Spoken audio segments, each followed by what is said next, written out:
संत शिरोमणि आचार्य गुरुवर श्री विद्यासागर जी महाराज की जय। और हम योग प्रणेता पूज्य गुरुवर श्री प्रणम्य सागर जी महाराज की जय। ओम अरहम नमः। धर्म प्रेमी बंधुओं, श्री तत्वात् सूत्र ग्रंथराज जी के चतुर्थ अध्याय की कक्षा में आप सभी का स्वागत है। अब हम अध्याय 4 में सर्वज्ञ देव द्वारा बताए गए स्वर्ग लोक की व्यवस्था का अध्ययन करेंगे, जो हमारे मोक्ष मार्ग को और भी सुदृढ़ बनाएगा। मोक्ष मार्गस्य नेतारं भेत्तारं कर्मभूरतां ज्ञातारं विश्वतत्त्वानां वन्दे तद्गुणलब्धये। देवादिदेव आदिम तीर्थंकर श्री ऋषभनाथ भगवान की, वर्तमान शासन नायक श्री वर्धमान महावीर भगवान की, परम पूज्य आचार्य गुरुवर श्री विद्यासागर जी महाराज की। तो ये किन्नर माने अच्छे मनुष्य नहीं है ये। अब देव तो हैं, वो मनुष्य तो वैसे ही नहीं है। तो इनके नाम के आगे किन्नर और किम पुरुष ये जोड़ना भी अपने आप में एक बहुत बड़ी ऐतिहासिकता का विषय है कि व्यंतर देवों के ये जो दोनों नाम हैं ये किन्नर और किम पुरुष के रूप में हैं। शायद इसलिए भी कि ऐसा ही व्यवहार मनुष्यों में भी देखने को मिलता है। ये तो नाम अनादिकाल के हैं और इन्हीं नामों के आधार पर जो मनुष्यों में भी जो व्यवहार देखने को मिलता है वह भी इसी नाम के आधार पर रखा हुआ हो सकता है। जिन्हें हम किन्नर कहते हैं, किम पुरुष कहते हैं, उनके काम भी कुछ इन्हीं व्यंतरों जैसे ही होते हैं। आगे कहा जा रहा है किम पुरुष, इनके भी दो भेद होंगे, दो इंद्र होंगे इनके, है ना। इनका नाम होता है सत्पुरुष और महापुरुष। अब सत्पुरुष नाम का किम पुरुष और महापुरुष नाम का किम पुरुष जाति का इंद्र, ये समझना है ना। मतलब ये तो किम पुरुष एक जाति हो गई और उसके जो दो इंद्र हो गए, तो वो दो इंद्र, एक सत्पुरुष उसका इंद्र का नाम है और एक महापुरुष इंद्र का नाम है। तो उस सीट पर जो कोई भी आकर के देव बनेगा वह इसी नाम वाला इंद्र कहलाएगा, है ना। यहां अलग अलग नाम नहीं रखे जाते हैं, जो नाम फिक्स हैं वही नाम वहां पर देव उत्पन्न होने के बाद प्राप्त करेंगे। अगर वो व्यंतरों का इंद्र बना है तो इन्हीं दो नामों में से किम पुरुष जाति के अगर इंद्र बना है तो इन्हीं दो नामों में से कोई एक नाम उसका होगा, एक सत्पुरुष या महापुरुष। तो ये दोनों इंद्र हैं, इन दोनों की अपनी अलग अलग, है ना, सेनाएं भी होती हैं, व्यवस्थाएं भी होती हैं। इस तरह से इनका अपना अलग अलग भी चलता है क्रियाकलाप।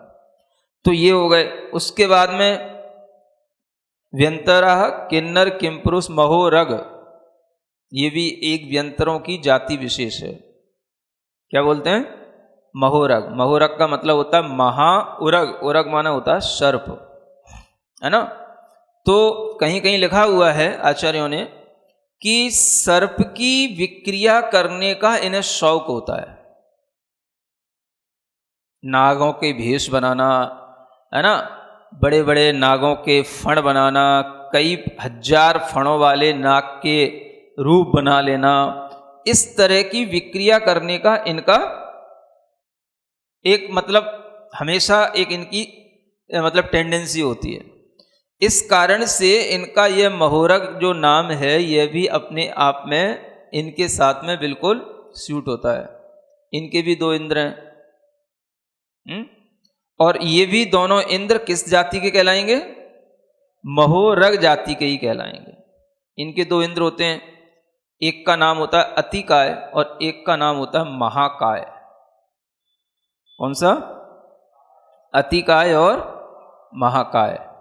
ये अब आप देखोगे कि अगर कोई भी व्यंतर इस तरह की विक्रिया करने का अगर अपना मन बनाएगा तो वह महोरग जाति का होगा, तो वो नागों के ही रूप धारण करेगा, वो, है ना। नाग कुमार जाति के जो भवनवासी देव हैं वो अलग हैं, उनका भी एक नाम है नाग कुमार। उनके भी दो इंद्र थे, धरणानंद और भूतानंद थे ना नाम। तो उसमें भी धर्णेंद्र हैं, भूतेंद्र हैं, उनमें भी ये नाग की विशेषता है, वो नाग कुमार जाति के भवनवासी देव हैं। उनके मुकुटों पर भी नाग आदि के चिन्ह लगे होंगे। लेकिन ये जो व्यंतर जाति के देव हैं, ये अपनी विक्रिया इस रूप में करेंगे, इनको ये शौक होता है। इसलिए जगह जगह पर तरह तरह के, कई बार जो सर्पों के भी आपको है ना, कहीं किसी तरह का रूप दिखाई दे गया, या कहीं कोई विशेष जो है आ गया, फिर नहीं दिखाई दिया, कहाँ बिल में चला गया, कुछ पता नहीं पड़ा।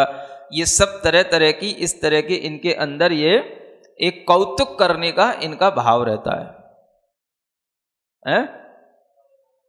हाँ, मूछ वाले नाग भी होते हैं, समझ आ रहा है ना, तरह तरह की वो अपनी संरचना कुछ भी उत्तर शरीर के साथ में बना सकते हैं। तो ये इनका स्वरूप हो गया। फिर महोरक के बाद में आ जाते हैं गंधर्व। क्या कहलाते हैं? गंधर्व। ये तो प्रसिद्ध जाति है ही है। गंधर्व का मतलब क्या होता है? गाने बजाने वाले, है ना, ये भी गाने बजाने वाले ही होते हैं, नाचने वाले, गाने बजाने वाले, है ना। तो ये भी जो है इसी तरीके के शौक रखते हैं। जब इंद्र वगैरह आगे चलते हैं तो उनके आगे भी नाचते गाते चलेंगे, और जब भगवान के कोई भी कल्याणक वगैरह होंगे तो तब भी इनकी नियुक्ति इसी रूप में रहेगी, आगे आगे बीन बजाते जाना है ना। तो वो भी इसी तरीके का इनका काम रहता है।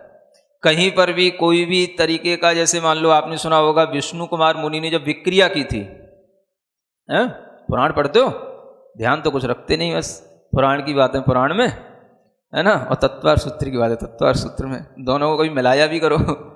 अब आप पढ़ना कि जब विष्णु कुमार मुनि ने विक्रिया की थी, उस समय पर उनकी प्रशंसा करने के लिए यही जो गंधर्व, किन्नर आदि जाति के देव आए थे। समझ आ रहा है?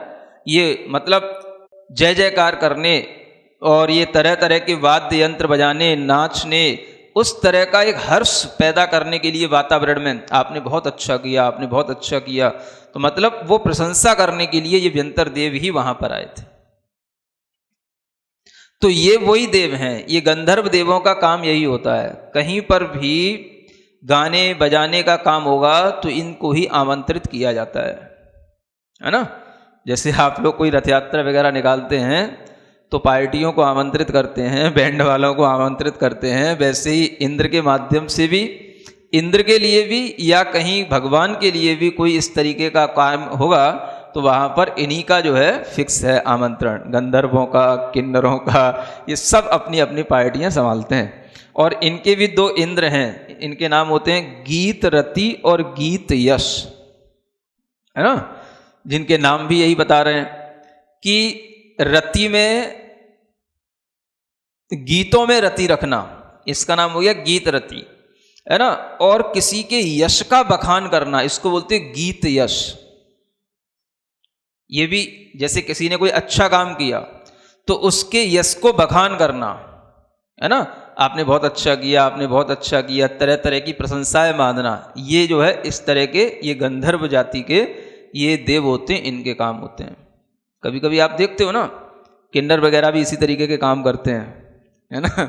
हाँ, बिना बुलाए भी आ जाते हैं, घर में बेटा हो गया तो उन्हें पता पड़ जाए चले आते हैं। तो ये कहलाता है यश का बखान करने के लिए आ जाना, है ना।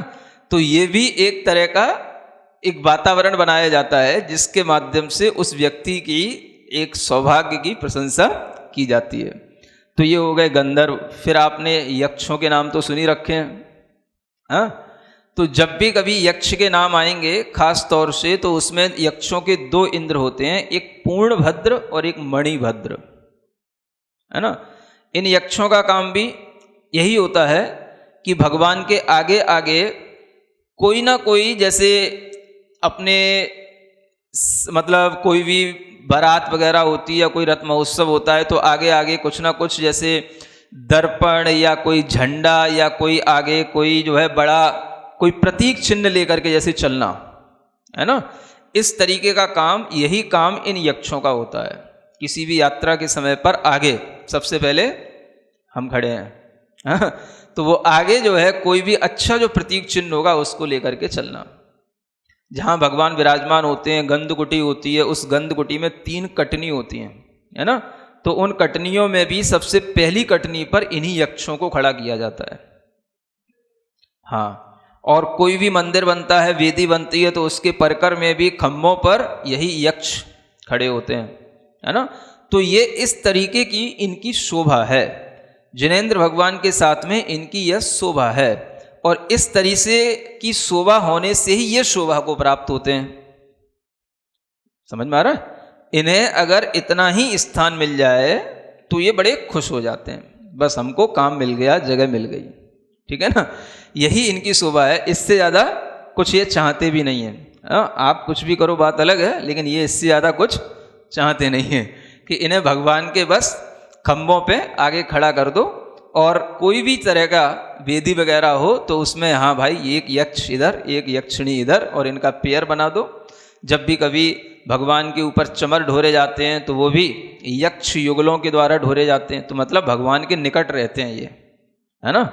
तो भगवान की निकटता है इनके लिए, तो इसलिए आपको इतना नहीं सोचना कि ये भगवान के बहुत निकट हैं तो हम इनकी निकटता बना लेंगे, तो हम इनके निकट होने से भगवान के निकट पहुंच जाएंगे, है ना। इसकी कोई ज़रूरत नहीं है, आप डायरेक्ट भी भगवान के निकट पहुंच सकते हो। ये तो बस इनका इतना ही नियोग है, अपना काम करेंगे, चाहे आप इनको देखो या ना देखो। तो ये यक्ष जाति के देव हो गए। फिर होते हैं राक्षस, है ना। नाम सुनते ही आपको क्या याद आता है?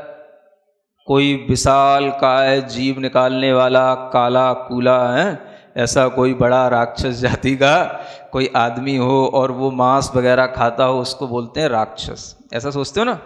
तो ये तो आप ध्यान में रखना कि इन सब देवों का मांस खाने से कोई संबंध नहीं, इन सब देवों का गलत काम करने से भी कोई संबंध नहीं। ये तो इनके नाम हैं, और देवों के जो खाने पीने के जो तौर तरीके वो तो आप जानते ही हो कि सभी मानसिक आहार, अमृत वाला आहार करते हैं। राक्षस इनकी जाति जरूर है, लेकिन अगर हम यूं कहें कि राक्षस जाति के देव हैं, मांस खाते हैं, तो ये इनका अवर्णवाद कहलाएगा। क्या बोलते हैं इसको? अवर्णवाद। आगे एक शब्द आएगा, है ना, तो उसमें बताया जाएगा कि ये अवर्णवाद कहलाते हैं। तो इस तरीके से कभी भी देवों के बारे में नहीं सोचना कि ये मांस खाते हैं, कि ये जो है बुरे बुरे आकार वाले होते हैं, या ये कोई राक्षसों जैसी ही आकृति धारण करते हैं, या वैसे ही बड़े बड़े दांत निकालते हैं, कि बड़े बड़े जूट जटाएं रखते हैं। ये सब तो इनकी विक्रियाएं हो सकती हैं, लेकिन ये इनका कौतिक होने के कारण से इनका वास्तविक स्वरूप नहीं होता। तो इनके बारे में भी गलत धारणा नहीं रखना। राक्षस भी एक व्यंतर जाति की, एक देवों की क्या है, एक वैरायटी है, ठीक है ना। और इन राक्षस जाति के जो देव हैं इनमें भी दो इंद्र हैं, और एक इंद्र का नाम है भीम और दूसरे का नाम है महाभीम, ठीक है ना। हाँ, बच्चों को भी ये भीम भीम ही पसंद आता है। मतलब ये सब राक्षस हुए जा रहे हैं आपके बच्चे, सब भीम भीम देख देख करके, क्योंकि इनके संस्कारों में वही सब चीज़ें पड़ी हैं, है ना। आपको भी ऐसी डेंजरस फिल्में देखने में अच्छा लगता है, और बच्चों को भी ऐसे नाटक देखने में अच्छा लगता है। मतलब राक्षसों से आप संबंध तो रखना चाहते हो, लेकिन अगर ये वास्तविक रूप में आ जाए तो आपको डर लगता है। तो राक्षस का मतलब एक जाति विशेष है जो व्यंतर देवों में पाई जाती है। इनके दो इंद्र हैं, भीम और महाभीम। अब कौन से बचे? एक भूत नाम के और बचे, है ना। देखो सबरी जितनी भी डरावनी चीज़ें हैं सब यहीं व्यंतरों के ही पास हैं। इन सब नामों में से, सब नामों से अधिकतर लोग परिचित ही हैं, है ना। गंधर्व से, यक्ष से, राक्षस से, किन्नरों से सब परिचित हैं। मतलब ये मनुष्यों के अति निकट रहते हैं, है ना। और रहें भी क्यों नहीं, क्योंकि इनके जो ज़्यादातर जो इनका रहना, आवास, क्रीड़ा करना जो होता है, वो इन्हें जहाँ इनके भवन बने होते वहाँ नहीं रहते। ये बस वहीं आकर के रहने लग जाते हैं, कहीं वृक्षों के तलों में, कहीं मंदिरों में, कहीं आपके सून मकानों में, है ना। कोई जो है बट पीपल आदि के वृक्षों पर इन ये अपना आवास बना करके क्रीड़ाएं किया करते हैं। सुन रहे हो? आप कहते हो ना भूत लग गए, भूत लग गए, तो भूत क्या लग गए? कहाँ गए थे? कहाँ गए थे? बोले घूमने गए थे। कहाँ गए थे? उस जंगल में गए थे या उस स्थान पे गए थे, उस पार्क में गए थे, कहाँ बैठे थे? बोले वहाँ पीपल के पेड़ के नीचे बैठे थे। अब आजकल के बच्चे तो यही नहीं जानते कि पीपल का पेड़ क्या और बट का पेड़ क्या है ना। बस अब वहाँ बैठे थे, वहाँ बैठ के मौज मस्ती करने लगे। पता पड़ा वहीं पर थूक लिए, कहीं मान लो कहीं एकांत में कोई वृक्ष था, वहाँ पे कोई टॉयलेट वगैरह भी कर दिए और बस लौट के आए। जब से आए सिर भारी भारी हो रहा है, न जाने क्या क्या दिखाई दे रहा है, चक्कर आ रहे हैं। और तब से जो है इस बेटी का दिमाग जो है पता नहीं कैसा डिस्टर्ब हो गया है जब से वहाँ से आई है लौट के। हाँ, क्या हो गया? अब आजकल के बेटों बेटियों को ये भी तो एक भय नहीं रहा कि हम कहाँ जा रहे हैं, कहाँ पर हमें क्या क्या करना चाहिए, कौन से स्थानों पर बैठने से पहले, कुछ करने से पहले हमें क्या बोलना चाहिए, है ना। तो ये सब कोई उनको सिखाया तो जाता नहीं। निश्चय ही निश्चय ही निश्चय बोलना, किसी भी एकांत स्थान में, शून्य स्थान में घुसने से पहले निश्चय ही निश्चय निश्चय बोला जाता है। ये शब्द बोलते ही वो देव लोग सतर्क हो जाते हैं कि हाँ यहाँ पर कोई आया है और किसी ने जो है अपनी प्रेजेंट लगाने से पहले हमारी प्रेजेंट का भी रेस्पेक्ट किया है। समझ आ रहा है? ये शब्द इस बात का सूचक है। जो बच्चे जानते हैं तो वो करते हैं। ये उस सब स्थानों के लिए कहा जाता है जो स्थान शून्य हो, एकांत हो, जहां पर कोई जाता जाता नहीं हो। उन स्थानों पर बैठने उठने खेलने कूदने से पहले ये वहां पर ये शब्द जरूर बोलना। समझ आ रहा है? ओम अरहम नमः। तो चलिए आज की कक्षा की एक क्विक रिवीजन कर लेते हैं। सूत्र 11 से हम व्यंतर देवों के 8 भेदों को जान रहे हैं। पहले हमने किन्नर और किम पुरुष जाति के देवों को और उनके इंद्रों के बारे में जाना। महोरक व्यंतरों की तीसरी जाति है। इसका मतलब होता है महाउरक। उरक यानी सर्प। इन्हें सर्प की विक्रिया करने की टेंडेंसी होती है। एक कौतुक का भाव रहता है, जैसे नागों के भेष बनाना, कई हजार फणों वाले नाग का रूप बनाना आदि आदि। अतिकाय और महाकाय इनके 2 इंद्र होते हैं। हमने देखा था कि नाग कुमार भवनवासी देव में भी नाग की विशेषता होती है। इनके इंद्र धरणानंद और भूतानंद होते हैं। इनके मुकुटों पर भी नाग आदि के चिन्ह लगे रहते हैं। लेकिन महोरक व्यंतर देव अपने शौक में विक्रिया से तरह तरह के सर्प के रूप रखते हैं। चौथे प्रकार के व्यंतर देव गंधर्व जाति के होते हैं। गंधर्व यानी नाचने और गाने बजाने वाले। ये भगवान के कल्याणक आदि में आगे आगे बीन बजाते हैं। विष्णु कुमार मुनि के विक्रिया करने पर गंधर्व किन्नर आदि देवों ने आकर उनकी प्रशंसा कर एक हर्ष का वातावरण उत्पन्न किया था। इनके 2 इंद्र हैं, गीतरति यानी गीतों में रति रखना, गीतयश यानी किसी की प्रशंसा करना। वैसे ही जैसे किन्नर घर में बेटा होने पर बिना बुलाए आते हैं और यश का बखान करते हैं। यक्ष जाति के देव 5वें प्रकार के व्यंतर देव होते हैं। इनके इंद्र हैं पूर्णभद्र और मणिभद्र। ये भगवान के आगे अच्छे प्रतीक चिन्ह लेकर चलते हैं। गंधकुटी की सबसे पहली कटनी पर खड़े होते हैं। मंदिर या वेदी के परिकर में भी खंभों पर खड़े होते हैं। जिनेंद्र भगवान के साथ में ये शोभा को प्राप्त होते हैं। ये भगवान के निकट रहते हैं क्योंकि उनके ऊपर चवर भी यक्ष युगल ही दोहराते हैं। मुनिश्री ने समझाया कि उनसे निकटता बनाने से हम भगवान के निकट नहीं पहुंच जाएंगे, हम तो डायरेक्ट भी भगवान के निकट पहुंच सकते हैं। राक्षस जाति के देव 6वें प्रकार के व्यंतर देव होते हैं।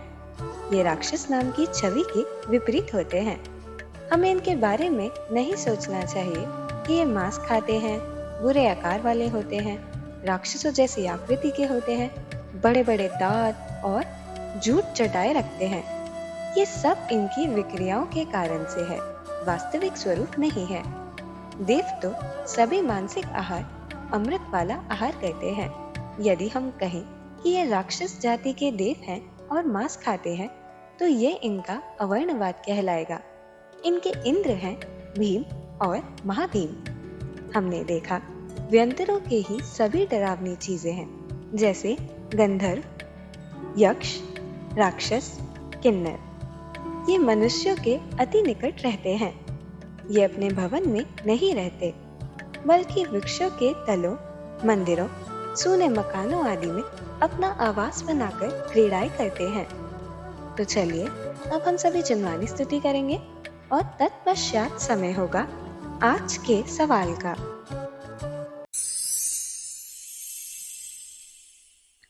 सिरिजिणवाणी जग कल्याणी जग जन मदतम मोहरी जनमण हारी गढ़हर हारी जम जरा भव रोग हरि तिथ्य राणम दिव्य झुणिम जो पढ़ई सुणई मय्ये धारई राणम सौख मणंतम धर्य सासद मोक्ष पदम पावई सासद मोक्ष पदम पावई। अब समय है आज के प्रतियोगिता प्रश्न में भाग लेकर आकर्षक पुरस्कार जीतने का। आप अपने फोन को QR कोड स्कैन करने के लिए तैयार रखें या लिंक पर जाएं। आप अपना उत्तर चुनकर हमें कल दोपहर 2 बजे तक भेज सकते हैं। 3 भाग्यशाली विजेताओं को मिलेंगे आकर्षक पुरस्कार। विजेताओं के नाम इसी कार्यक्रम श्रृंखला में हर रविवार को घोषित किए जाएंगे। साथ ही सभी प्रश्नों के सही उत्तर भी बताए जाएंगे। आज का सवाल है, भगवान की ग्रंथकुटी की पहली कटनी पर किनको खड़ा किया जाता है? किन्नर, गंधर्व, महोरक, यक्ष। अध्याय 4 की कक्षा 7 के आज के सवाल का सही उत्तर है सत्पुरुष। अगर आप किसी कारणवश कोड को स्कैन ना कर पाए हो तो आप क्लास की वेबसाइट पर जाकर उन्हें अटेम्प्ट कर सकते हैं या दिए गए लिंक और QR कोड को स्कैन कर सकते हैं।